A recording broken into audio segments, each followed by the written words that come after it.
Hello hi ನಮಸ್ಕಾರ. AR ಕಿಚನ್ಗೆ ಸ್ವಾಗತ. ಹೇಗಿದ್ದೀರಾ? ಐ ಹೋಪ್ ಎಲ್ಲರೂ ಚೆನ್ನಾಗಿದ್ದೀರಾ ಅಂತ ಅಂದ್ಕೊಂಡಿದ್ದೀನಿ. ಇವತ್ತು ನಾನು ನಿಮಗೆ ಸ್ಪೆಷಲಾಗಿ ತುಂಬ ಈಸಿಯಾಗಿ ಮಾಡುವಂಥ ಸೋರೆಕಾಯಿ ಪಲ್ಯನ ತೋರಿಸ್ಕೊಡ್ತಾ ಇದ್ದೀನಿ. ತುಂಬ ಟೇಸ್ಟಿಯಾಗಿ ಮಾಡ್ಬೋದು. ತುಂಬ ಜನ ಇದು ಸಪ್ಪೆ ಸಪ್ಪೆ ಅಂತ ಹೇಳ್ತಾರೆ, ಆದರೆ ಇದನ್ನು ತುಂಬ ಟೇಸ್ಟಿಯಾಗಿ ಮಾಡೋದು ಹೇಗೆ ಅಂತ ತೋರಿಸ್ಕೊಡ್ತಾ ಇದ್ದೀನಿ. ಬನ್ನಿ ಹೇಗೆ ಮಾಡೋದು ಅಂತ ನೋಡ್ಕೊಂಡು ಬರೋಣ. ಮೊದಲನೇದಾಗಿ ಒಂದು ಪಾತ್ರೆ ತಗೊಂಡಿದ್ದೀನಿ. ಸ್ವಲ್ಪ ಆಯಿಲ್ ಹಾಕ್ಕೊಂಡು ಇದಕ್ಕೆ ಜೀರಿಗೆ 1 ಟೀ ಸ್ಪೂನ್ ಸಾಸಿವೆ, ಸ್ವಲ್ಪ ಕರಿಬೇವು ಇದಿಷ್ಟನ್ನು ಹಾಕೊಂಡು ಚಟಪಟ ಅನ್ನುವಷ್ಟು ಫ್ರೈ ಮಾಡಿ. ಇವಾಗ ಒಂದು ಆನಿಯನ್ನ ಚೋಪ್ ರೀತಿ ಕಟ್ ಮಾಡ್ಕೊಂಡು ಹಾಕ್ಕೋಬೇಕು. ಇದನ್ನು ನೀಟಾಗಿ ಫ್ರೈ ಮಾಡ್ಕೋಬೇಕು, ಕಂದು ಬಣ್ಣ ಬರೋ ತನಕ ಫ್ರೈ ಆಗಿದೆ ನೋಡಿ. ಇವಾಗ ಚಿಕ್ಕದಾಗಿ ಹೆಚ್ಕೊಂಡಿರುವಂತಹ ಸೋರೆಕಾಯಿನ ಹಾಕ್ಕೋಬೇಕು. ಇದನ್ನು ನಾನು ಸಿಪ್ಪೆನ ತೆಗೆದ್ಬಿಟ್ಟು ತುಂಬ ಚಿಕ್ಕದಾಗಿ ಕಟ್ ಮಾಡಿಕೊಂಡು ಹಾಕ್ಕೊಂಡಿದ್ದೀನಿ. ಇದನ್ನ ನೀಟಾಗಿ ಮಿಕ್ಸ್ ಮಾಡ್ಕೊಳ್ಳಿ. ಮಿಕ್ಸ್ ಮಾಡ್ಕೊಂಡ ನಂತರ ಸ್ವಲ್ಪ ಉಪ್ಪು ಹಾಕ್ಕೊಳ್ಳಿ. ಸೋರೆಕಾಯಿ ಸ್ವಲ್ಪ ನೀರು ಬಿಡೋದಕ್ಕೆ ಸ್ಟಾರ್ಟ್ ಆಗುತ್ತೆ. ಸ್ವಲ್ಪ ಅರಿಶಿನನೂ ಹಾಕ್ಕೋಬೇಕು. 1 ಟೀ ಸ್ಪೂನು ಅರಿಶಿನ ಹಾಕ್ಕೊಂಡಿದ್ದೀನಿ. ನೀಟಾಗಿ ಮಿಕ್ಸ್ ಮಾಡಿಕೊಂಡು ಇದನ್ನು ಆಯಿಲಲ್ಲಿ ಫ್ರೈ ಆಗಿ ಬಾಯ್ಲ್ ಆಗೋಕ್ಕೆ ಬಿಟ್ಬಿಡಿ. ನೀಟಾಗಿ ಮಿಕ್ಸ್ ಮಾಡ್ಕೊಂಡ್ಮೇಲೆ ನಾನಿಲ್ಲಿ ಲಿಡ್ ಕ್ಲೋಸ್ ಮಾಡ್ಕೊಂಡು ಇಟ್ಕೊತೀನಿ.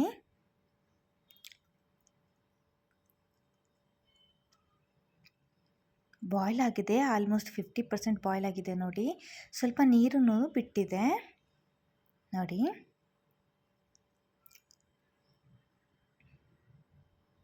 ತುಂಬ ಎಳೆದಾಗಿದೆ, ಚೆನ್ನಾಗಿ ನೀರು ಬಿಡುತ್ತೆ. ಸ್ವಲ್ಪ ಅದು ಯಾವ್ದ್ರದ್ದು ಈಚಾಗಿದ್ದರೆ ಅದು ಬಿಡೋದಿಲ್ಲ. ಇವಾಗ ಇದಕ್ಕೆ ಒಂದು ಟೊಮೆಟೊನ ಚಿಕ್ಕ ರೀತಿಯಲ್ಲಿ ಕಟ್ ಮಾಡಿಕೊಂಡು ಹಾಕ್ಕೋಬೇಕು. ನೀಟಾಗಿ ಮಿಕ್ಸ್ ಮಾಡಿಕೊಂಡು ಇನ್ನು ಸ್ವಲ್ಪ ಅದು ಟೊಮೆಟೊ ಬಾಡೋ ತನಕ ಅದನ್ನು ಬಾಯ್ಲ್ ಹಾಕಿಬಿಡಿ. 2 ರಿಂದ 3 ನಿಮಿಷ ಬಿಟ್ಟರೆ ಸಾಕು. ಲಿಡ್ ಕ್ಲೋಸ್ ಮಾಡಿಡಿ. ಈಗ ನೋಡಿ ಟೊಮೆಟೊ ಎಲ್ಲ ಬಾಡೋಗ್ಬಿಟ್ಟಿದೆ ನೋಡಿ. ತುಂಬ ಟೇಸ್ಟಿಯಾಗಿರುತ್ತೆ, ತುಂಬ ಚೆನ್ನಾಗಿರುತ್ತೆ ಇದು. ಇವಾಗ ಇದಕ್ಕೆ ನಾನು ಒಂದು 5 ರಿಂದ 6 ಹಸಿಮೆಣಸಿನಕಾಯಿ, 6 ರಿಂದ 7 ಬೆಳ್ಳುಳ್ಳಿ, 1 ಇಂಚಿನಷ್ಟು ಶುಂಠಿ, ಇದನ್ನಿಷ್ಟನ್ನು ಜೀರಿಗೆ ಹಾಕ್ಕೊಂಡು ಕ್ರಷ್ ಮಾಡ್ಕೊಂಡಿರ್ತೀನಿ. ಅದನ್ನು ಇಲ್ಲಿ ಹಾಕ್ಕೊಂಡಿದ್ದೀನಿ ನೋಡಿ. ಸ್ವಲ್ಪ 2 ಟೇಬಲ್ ಸ್ಪೂನಷ್ಟು ನೀರನ್ನು ಹಾಕ್ಕೊಂಡು ಮಿಕ್ಸ್ ಮಾಡ್ಕೊತಾ ಇದ್ದೀನಿ ನೋಡಿ. ನಾನು ಸ್ವಲ್ಪ ಕ್ರಷ್ ಮಾಡ್ಕೊಂಡಿದ್ದೀನಿ, ತುಂಬ ಜಾಸ್ತಿ ಫೈನ್ ಕ್ರಷ್ ಮಾಡ್ಕೊಂಡಿಲ್ಲ, ಸ್ವಲ್ಪ ಮಾಡ್ಕೊಂಡಿದ್ದೀನಿ. ಇದನ್ನು ನೀಟಾಗಿ ಮಿಕ್ಸ್ ಮಾಡ್ಕೊಳ್ಳಿ. ಮಿಕ್ಸ್ ಮಾಡ್ರೂ ಇದನ್ನು ಸ್ವಲ್ಪ ಫ್ರೈ ಆಗೋಕ್ಕೆ ಬಿಡಬೇಕು. ಫ್ರೈ ಆಗ್ತಿದೆ ನೋಡಿ. ಇವಾಗ